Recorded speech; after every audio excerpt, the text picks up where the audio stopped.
Isn't it a flag?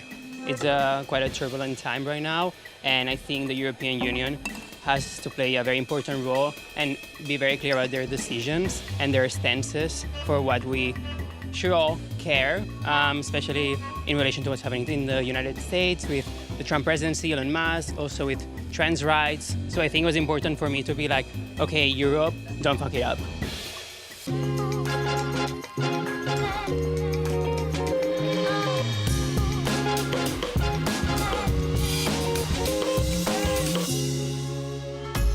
Students of the Institut Français de la Mode are the first to show their ready-to-wear looks for Fall-Winter 2025, inspired by their feelings about our fractured society. What are the greatest challenges you face today? There's two. The first is artificial intelligence. Will artificial intelligence projects encroach on the field of design? And what will be the relationship between the designer and AI? And secondly, in an extremely fast-moving world, we need to keep up with the times. We live in a world where things are being disrupted, in a world of such violent change. So this is obviously not an easy task.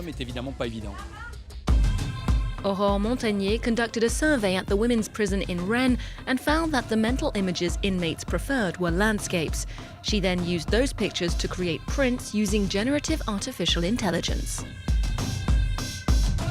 Above all, it was a way of understanding and respecting the inmates' choices, particularly in their choice of images, their choice of colors, their choice of aesthetics, and of being able to reproduce it identically without having to call on an artist or someone from outside to help.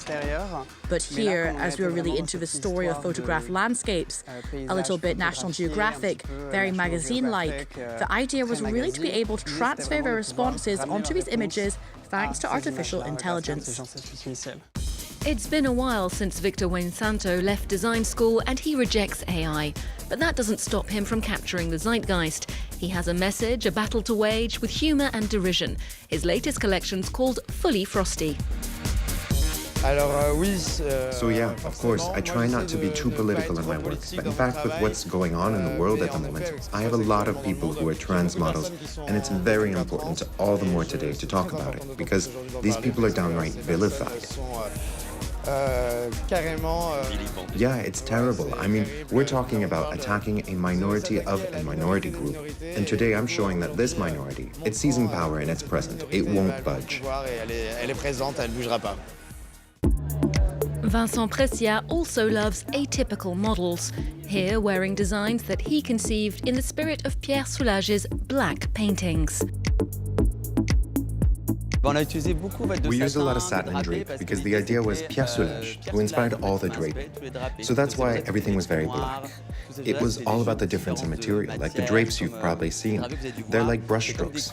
In fact, it's really the same brushstrokes that Pierre Soulages used to make, and I love Pierre Soulages, so I thought, why not make a hymn to black? Let's do it. This is it.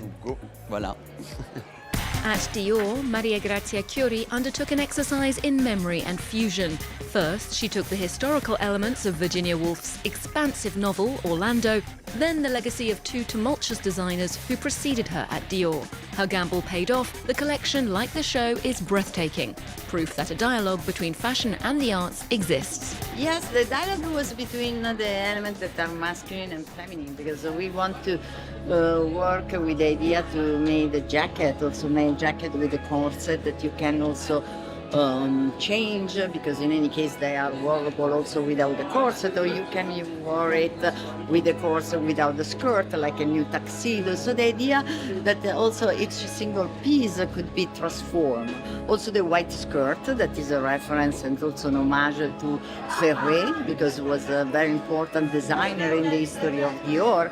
We are not to forget that he was the first designer that he didn't met Mr. Dior. So I think in some way he synthesized the very important code of Dior that also are in the company today, like the Canage, the Oval, the Levi Dior. And I want to work with this reference to also to renovate and to move in the future for the collection. Like another important author in Dior was Galliano, so I bring some element of his history that was the Stella bag, but also the famous J'adore Dior to rework on this important icon piece.